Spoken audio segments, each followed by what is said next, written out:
And we look at those numbers. We had 31 less seats running on a UNC ticket than the PNM. Less, you know. But we got 43,000 more votes.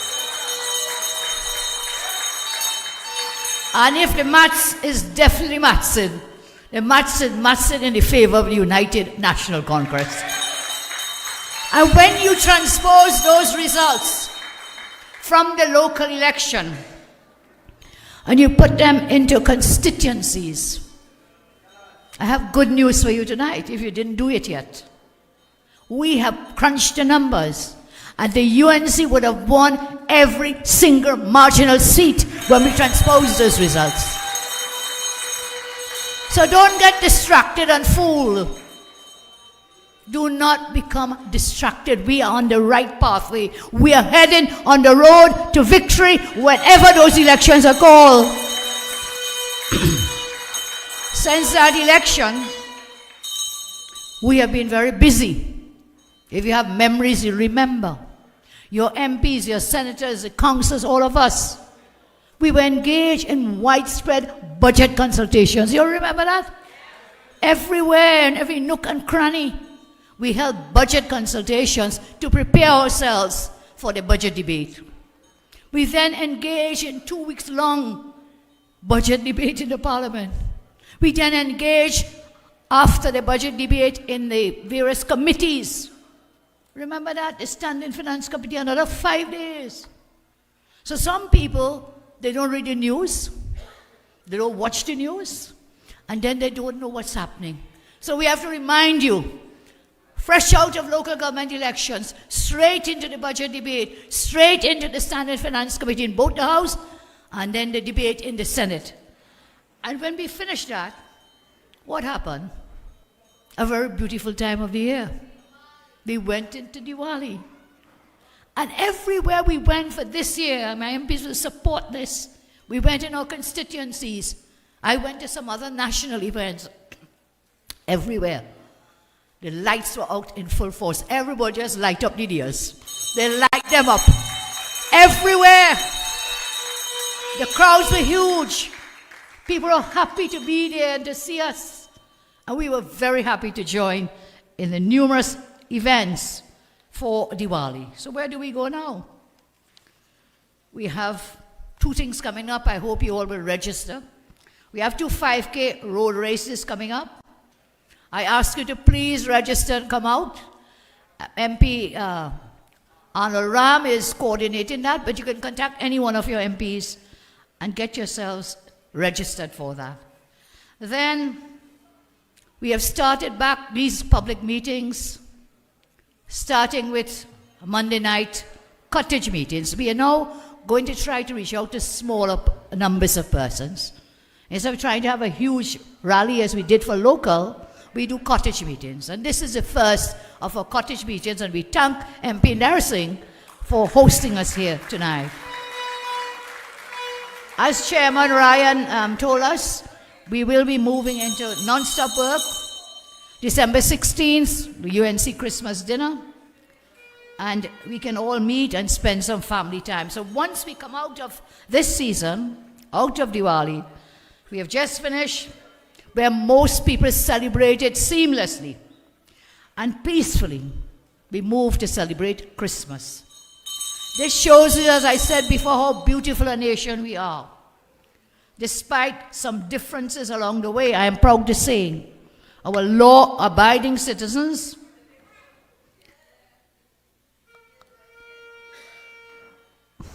they are a prime example, a beacon of a nation that lives in harmony and in peace. Whether it be for Eid, whether it be for Diwali, and we all come together to celebrate Christmas. And so many councillors and MPs will be hosting Christmas treats and toy distributions over the next month. So we can look forward to that. We continue to work and to deliver. I hope that the government chooses to do something for the children for Christmas. Many of us know many children do not enjoy a good Christmas season because of their circumstances. That's why when I was your Prime Minister, every year, we went to the length and breadth of Trinidad and Tobago, and we delivered around the country to treat our children, at least to give them a gift. You all remember that, I hope, for Christmas. I want you to look at this clipping. Kevin, do we have the clip to play here? Do we? It's up.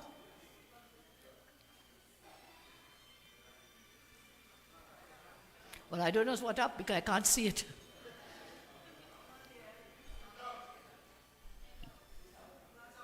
What is up?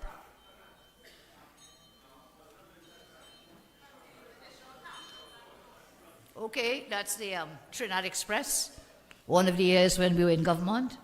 And you can read it yourself. PM Kamala Persad-Bissessar has distributed 50,000 gifts to children in communities across the country, and she's not stopping. Persad-Bissessar continued a toy drive in a Sapara constituency yesterday. For the last several weeks, we have spent giving out toys throughout TNT. Yesterday we were in Mayaro. The day before we were in Tobago. So as of today, we have given out more than 50,000 children toys and treats for this year's Christmas. And so we said, how best, thank you so much, how best, looks really good. Thank you, Kevin. Give Kevin a round of applause. I can now see. I can see what's on the screen. So how best do we celebrate the birthday of Jesus Christ than to appreciate and love our children? Jesus made it clear that children are gifts from God, and that is why we must treat them with care and love our precious children. So this year, let's move on. The island-wide children's Christmas treat was so painful to the PNM and Eat Food elite that they eliminated it as soon as they came in office in 2015. Wiped it out. We also gave grants to all the churches. You all remember that? For Eid, we gave grants to the mosque. For Diwali, we gave grants to the mandirs. For Christmas, we gave to the churches. And you remember something? They were so angry. The PNM accused us of bribing the Christian community. Look at this article. Kamala, local news, Trinidad Express, no regrets. Prime Minister Kamala yesterday said it was an insult to the Christian community to think her $55 million worth of grants to churches was an attempt to buy out their support. Persad-Bissessar said she had no regrets giving these grants. She said the country could afford to assist the most vulnerable. How many of the same people who refused the grants are saying to give funding to the religious bodies? But when we did it, some of them cursed us for doing it. Up to today, I have no regrets for giving those grants to the religious bodies. And we also remember remove the VAT on key items. When it was Eid, when it was Diwali, when it was Christmas, reduced the prices of rice and flour. I would ask you to put up the story there, please. Oil, sugar, thank you. Basic items, where we were at 20% cut in prices of flour, oil, rice, next Monday and Tuesday. We did it for every community. And this is what it is about. Government's Christmas gift to the nation is a 20% reduction for 2 days in the price of rice, flour, and soybean oil. The discounts are applicable only on national flour mill products. PM Kamala announced the measure at yesterday's post-cabinet news conference at the St. Clair office, saying that it was aimed at bringing greater financial ease, relief, and joy to citizens over the holiday season. Look, I want you all to remember, because that is what some of you didn't want. Some people didn't want kindness and love for themselves and their children. Instead, they have preferred to give Faris $250 million. Instead, ministers' wives get hundreds of millions in contracts. 250 recusals of the cabinet, rather than a little gift for the children. They don't care about their own supporters, as JJ told us, far less anybody else's supporters. Look at this headline from December 24, 2010. PM Kamala hands Christmas hampers to needy. Guess what? Rowley refused to participate. JJ said he got Botox. It's not all, not for his face Botox, his heart. He Botox his heart too and it shrink. No heart to help anyone.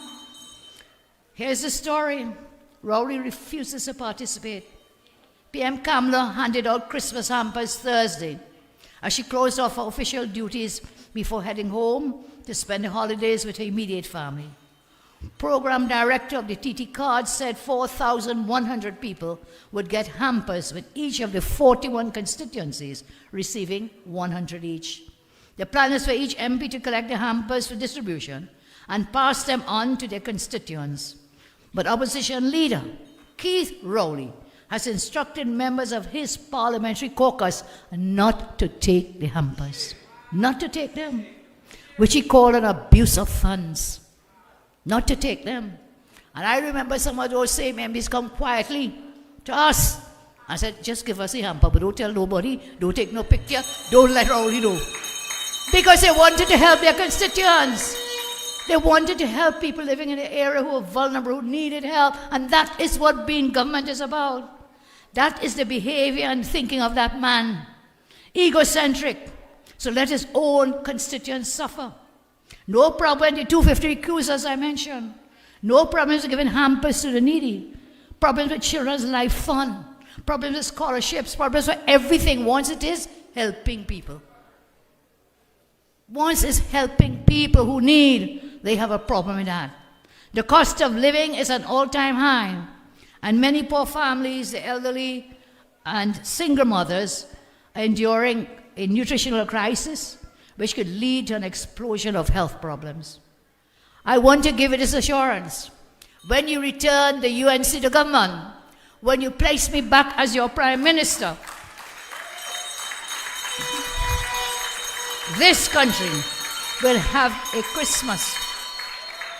This country will have a Christmas of Christmases, where you will feel a little love and give happiness. No family must go hungry for Christmas, because the revenue of our country is enough to help the vulnerable. Forget the renters and the recusers. Help those in need this Christmas. Our country, we need to spend it on those in need. The oil and gas revenue are supposed to be spent on you, taxpayers. That tax revenue is supposed to be spent on you.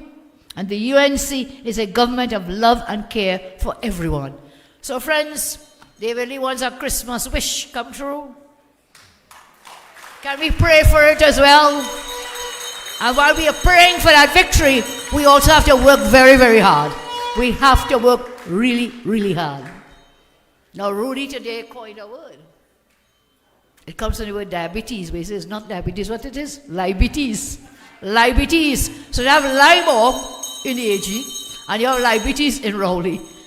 And them fellas just can't stop lying. They will never stop lying. We are a very blessed country. Very God-blessed country. We are a special country. Our destiny is to be a shining example and light to the world. I know the UNC is not perfect, but when in office, we get things done.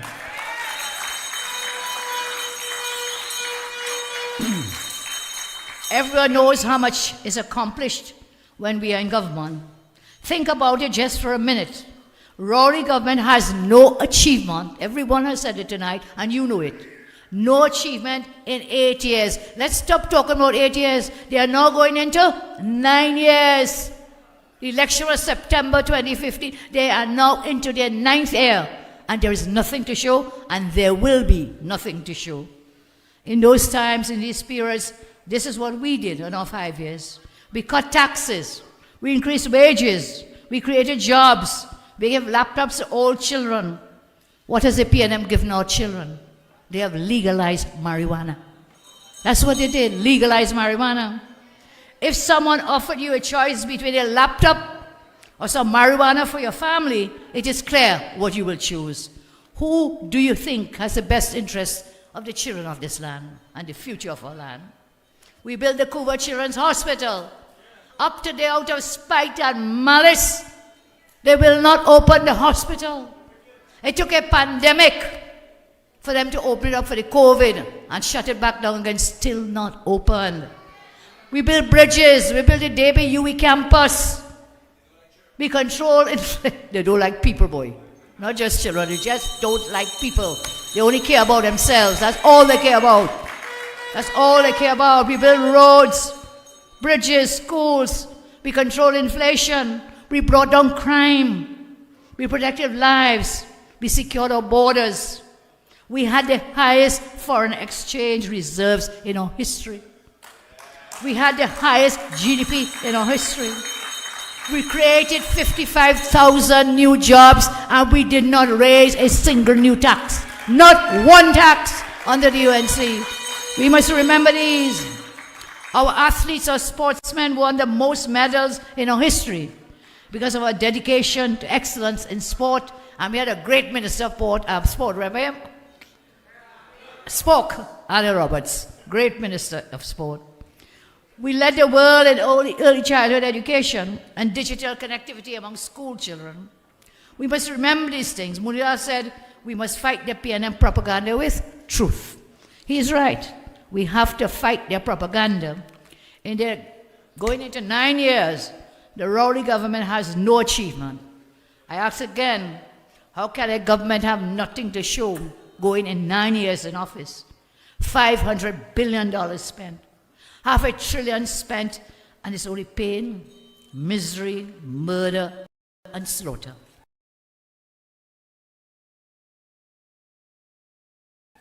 So therefore, pain and misery, that's all we get from this.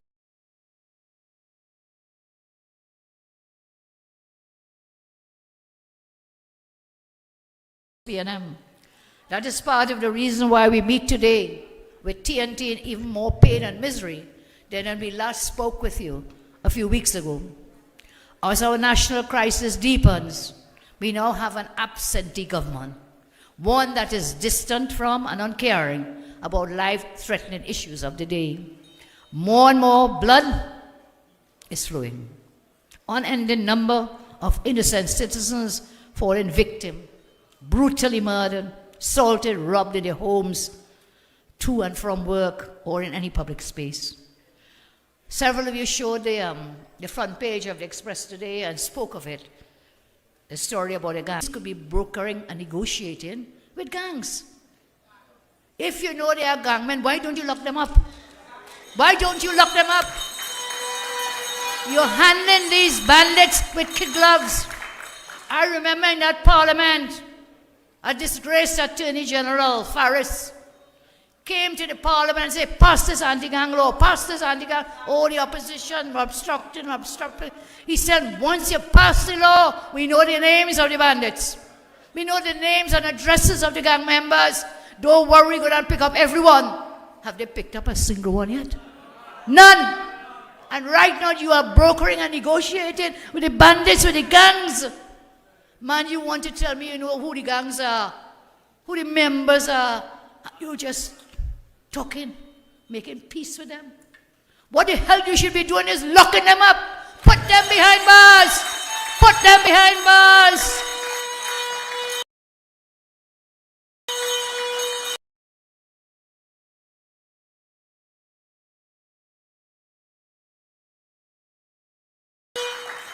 Put them behind bars. I say, no man, this is just too disgusting. And there must be, I think one of you called for an investigation, Rudy. There must be a serious investigation, not by the TTPS, but by an independent body as to how police could be negotiating peace deal with bandits. Two gangs, two sets of gangs.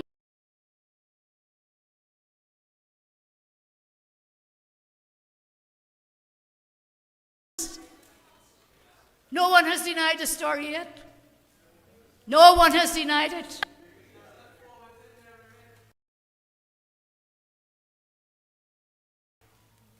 No one has denied it. And therefore we call for a full-scale investigation. Forget this nonsense, the saga of the highway in Parliament. That will not see the light today, I promise you that. Because of known principle of law, that you cannot have two bodies at a you want to come to Parliament, to gallery, and use your majority to come to condemn, as you said, scandalize the UNC. We will have none of it. We will have none of it. So what did the police do? What did they do? What did they do to give these gangs a free pass? These two gangs, they make peace, what? They stop fighting each other, and then what they do? Who they come in to fight? Is you and me. The rest of the country. The rest of the country is already stopped. I say this is something that needs to be seriously investigated. Mr. Rowley was asked about it today. I don't know what was the answer he gave. They asked him about Iowa George song too. I mean, really? I don't know what answer he gave to that as well. Because first he said, look, I'm going to take off my Prime Minister's hat to answer that question. And I'll just talk to you with my plain bald head. No, he said that on national TV.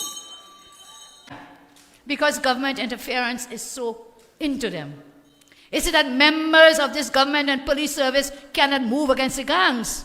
Because they are being blackmailed by the gang members. Remember the special branch report, there are allegations of the relative of a minister changing all $100 bills to new ones. For whom? Relative of a minister, it is alleged. You remember we had a deadline that you could carry in the old bills and get the new ones. We are being told that this man is changing, the relative is changing the old dollar bills to new ones for gangsters. Come out and tell us that's why you're afraid of gangs. Do they have the potential to blackmail you? I've said before, I repeat, this government is a narco government. Hard-working citizens are ruthlessly robbed and beaten on the streets, or while conducting legitimate business. The government cannot act because they are afraid of being exposed by the gang leaders.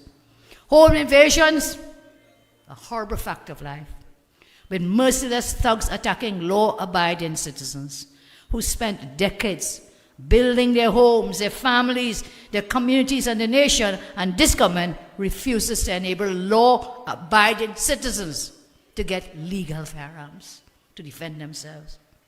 Crime has created an undeclared civil war in once peaceful TNT. We are the world's most dreadful non-war killing zone. The only other place you're seeing that kind of killing zones, death fields as well, where there's open armed conflict war. Gaza and Israel, Putin and Ukraine and Russia and so on. Where there's open warfare, but we are killing fields. And as JJ says, the young ones are the ones who are the ones being wiped out. A whole lost generation.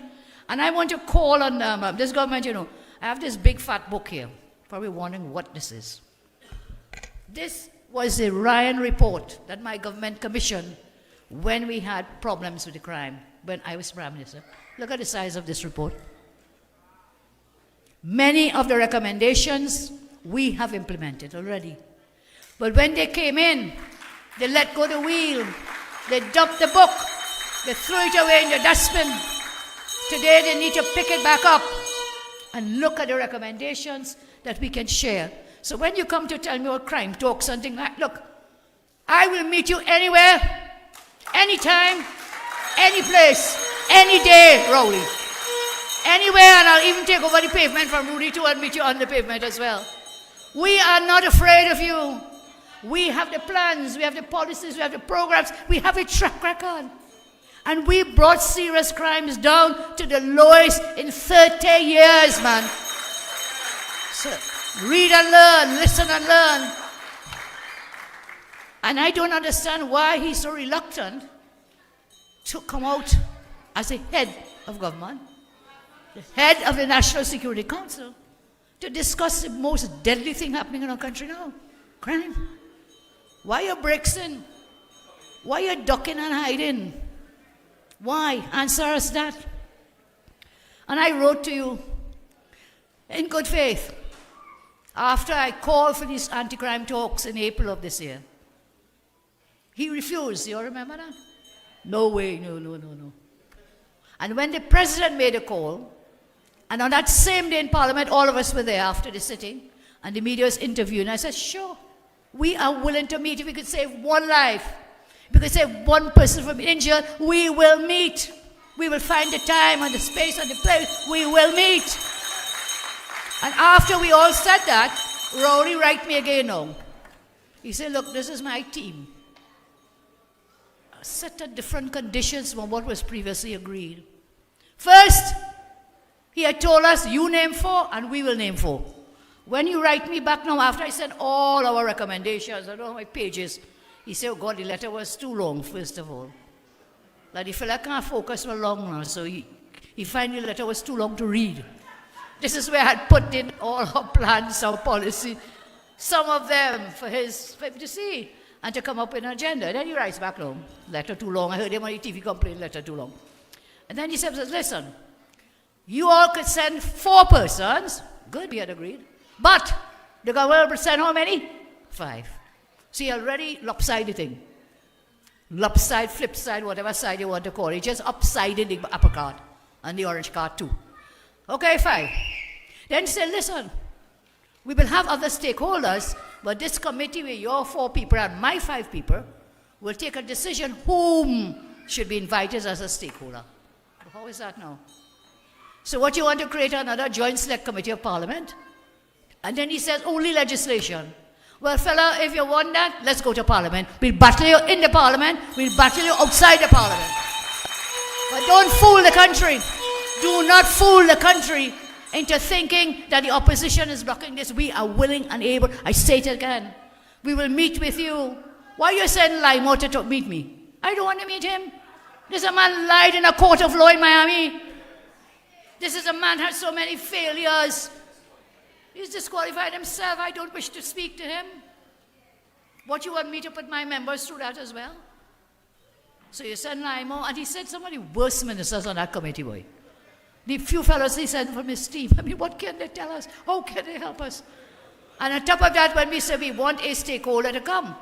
For example, I'd like to see Gary Griffith as a stakeholder.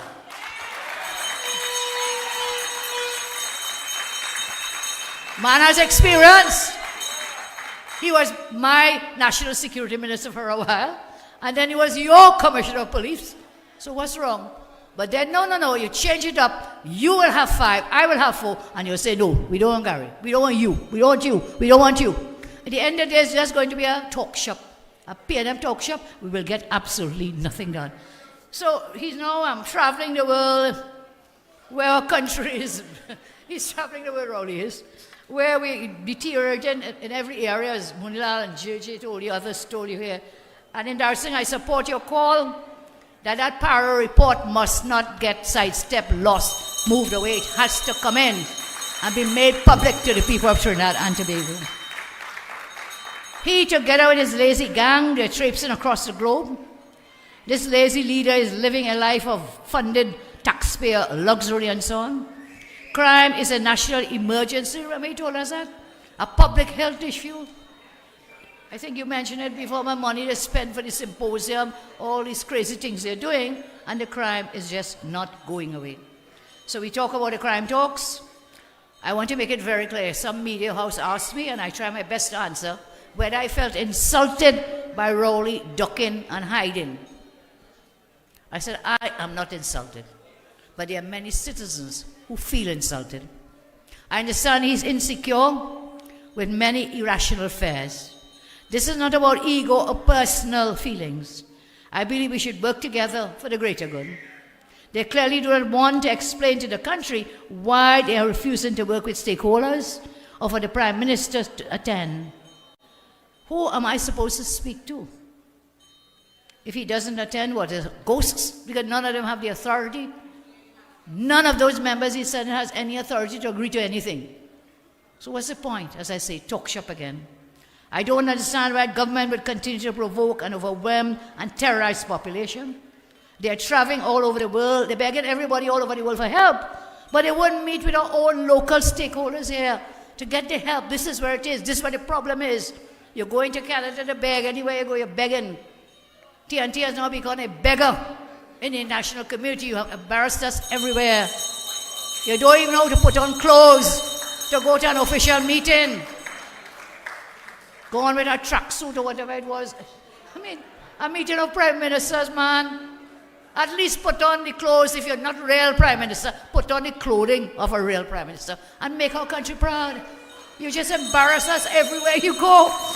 Whenever Rowley's ready, when Rowley responds, I'm not insulted he has not replied because he has no answer. I raised 5 or 6 issues to please clarify before the talks take place. Why did you change from 4 each to 5-4? Why have you narrowed it? You asked me for recommendations. I sent you pages which you felt was too long letter. And now you remove all of that. You only want to deal with legislation. We have so many laws, so many pieces of legislation on our books, law books. What more legislation do you want? You begged us for the anti-gang law. We refused it. Then I said I will reverse the standing orders by consent and agree we'll bring it back and give you the support. We gave it to you. Instead, you're just making love now with the gangs, with the gang members, when you should be locking them up. So my friends, I want to make 2 very important announcements tonight. I said we won the local elections, even though we contested 31 less seats, which we gave to our partners. We are continuing to work, and you will vote again for safety and security. I want to make this announcement today.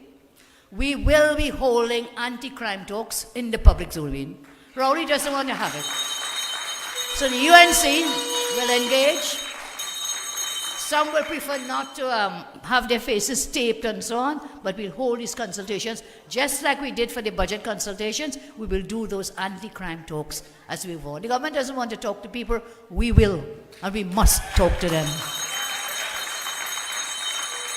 And to all those who is going to help David get his wish come true, and all the rest of us, you know, we can't change stupid. We can't change incompetent. But we can certainly vote out stupid and vote out incompetent.